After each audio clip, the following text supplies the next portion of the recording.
Salam pemirsa, berjumpa lagi bersama saya dalam pembahasan buku Yesus Nama di Atas Segala Nama. Buku ini ditulis oleh Nyonya Ellen G. White. Buku ini menyuguhkan kepada kita bahwa Yesus adalah Alfa dan Omega, pencipta langit dan bumi, pemberi setiap pemberian yang baik dan sempurna, dan pemikul beban besar kita. Kepada orang-orang yang bimbang di antara kita, dia menulis tentang seseorang yang merupakan pusat daya tarik yang agung. Kepada mereka yang hancur oleh dosa, dia menawarkan juru selamat yang sempurna, perantara yang agung, perantara yang maha kuasa, dan kapten keselamatan kita. Inilah ajakan bagi masing-masing kita. Bila mana kita merasa kita ragu, kita khawatir, dan kita merasa gundah, apapun itu yang kita rasakan, biarlah kita serahkan semuanya itu hanya kepada Kristus. Dia akan memberikan kita penghiburan. Dia akan memberikan kita damai dari surga. Ya, pada saat kita bekerja, pada saat kita melakukan setiap aktivitas kita, baiklah kita meminta terlebih dahulu tuntunan Tuhan di dalam kehidupan kita. Sehingga apa yang kita lakukan, semuanya boleh berjalan seturut dengan kehendak Tuhan. Pada saat ini kembali lagi saya mengundang akan seluruh anggota keluarga dan saudara-saudara semua.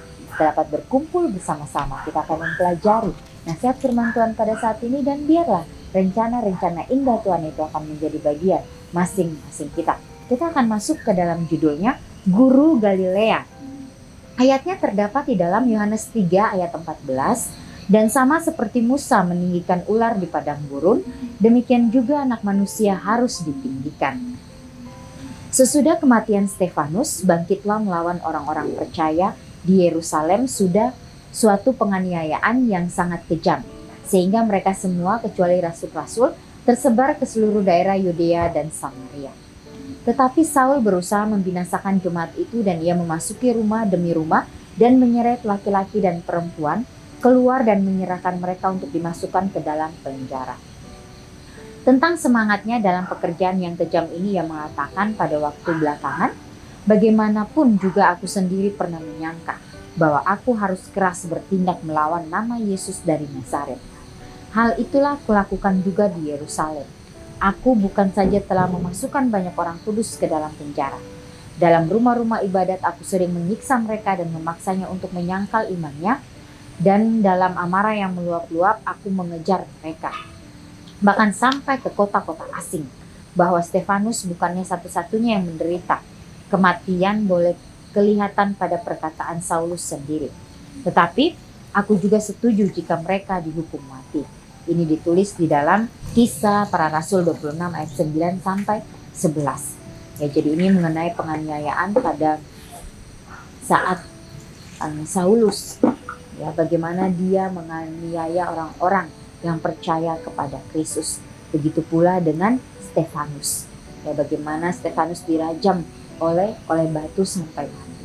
Tetapi dia tetap ya di dalam imannya, tapi dia tetap berpegang teguh di dalam Kristus, karena dia tahu apa yang dia percayai itu adalah datangnya dari Tuhan.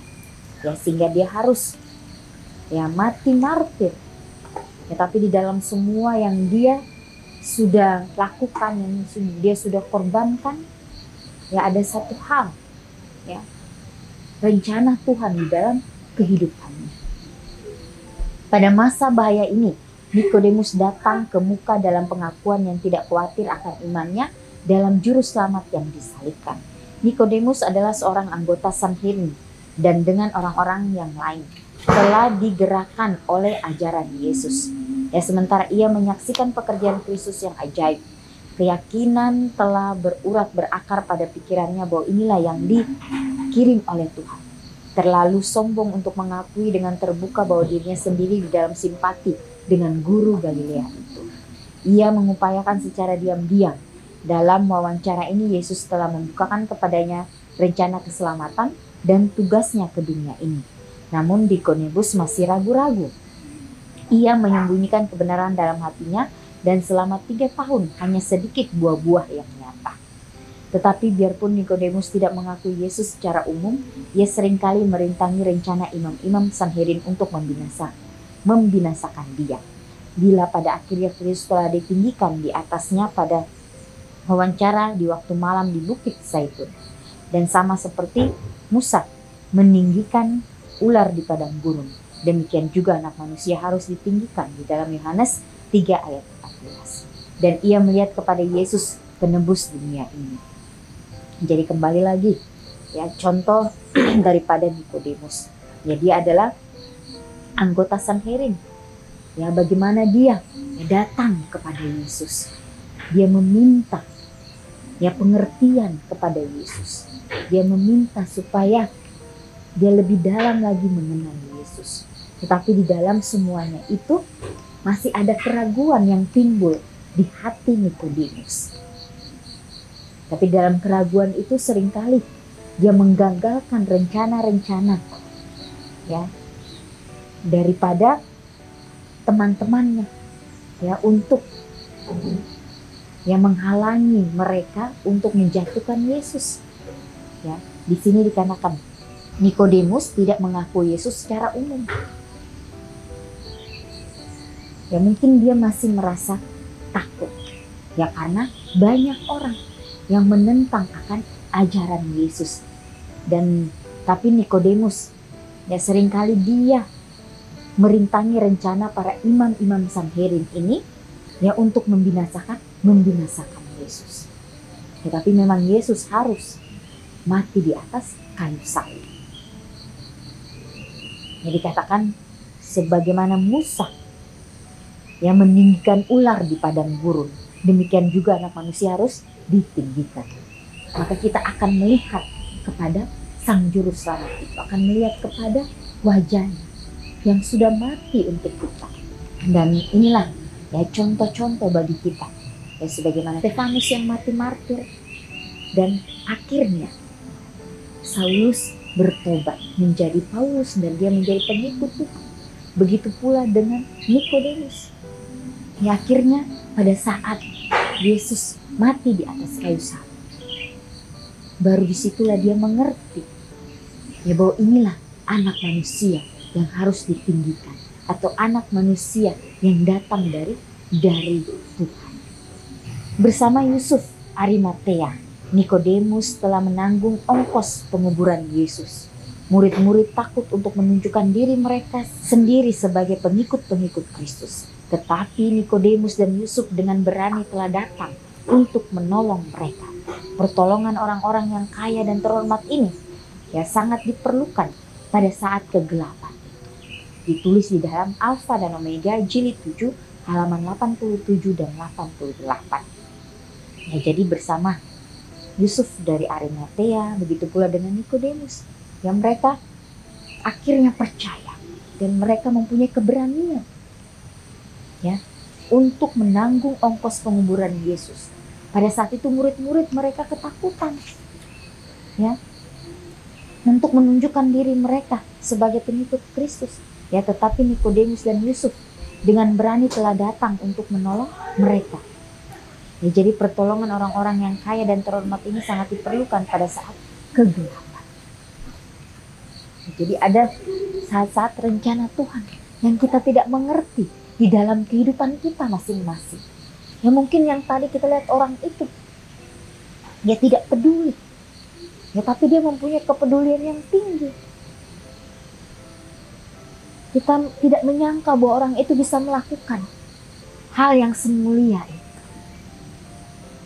Ya, inilah ya kita juga di akhir daripada dunia ini.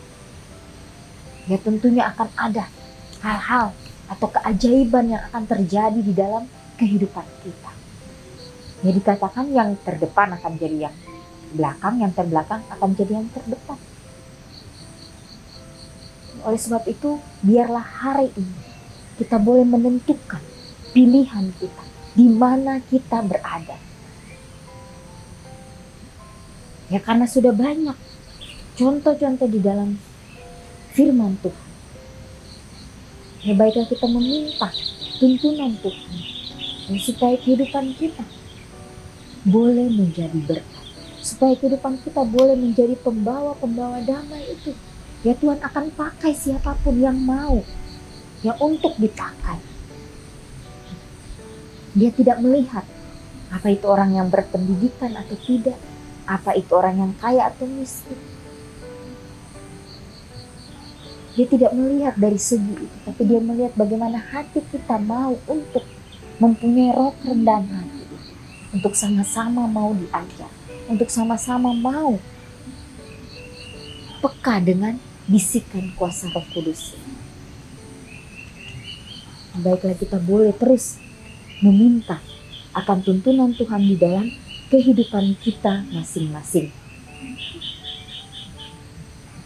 Ya, dan kita juga belajar ya bagaimana ya murid-murid yang tadinya Yesus memanggil mereka dan tanpa ragu-ragu mereka mengikuti panggilan Yesus. Tetapi di dalam perjalanan mereka masih merasakan keraguan. Mereka masih tidak percaya.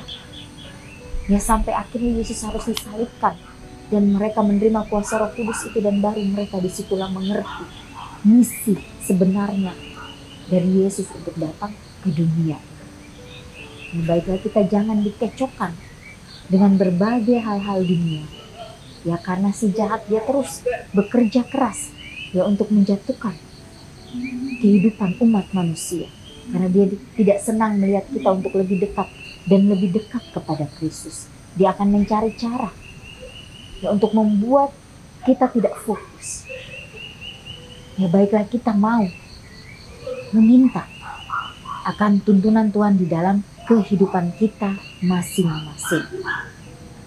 Ya, dan juga Yesus sudah memberikan kita teladan yang luar biasa pada saat dia berada di dunia ini. Ya, 30 tahun dia berada di dunia ini. Ya, lebih dari 33 tahun. Dia sudah menemani kita. Itu jangka waktu yang cukup lama. Tapi dalam setiap perjalanan itu banyak hal-hal yang Yesus berikan supaya kita bisa mengerti. Ya, supaya kita matang di dalam perjalanan iman kita.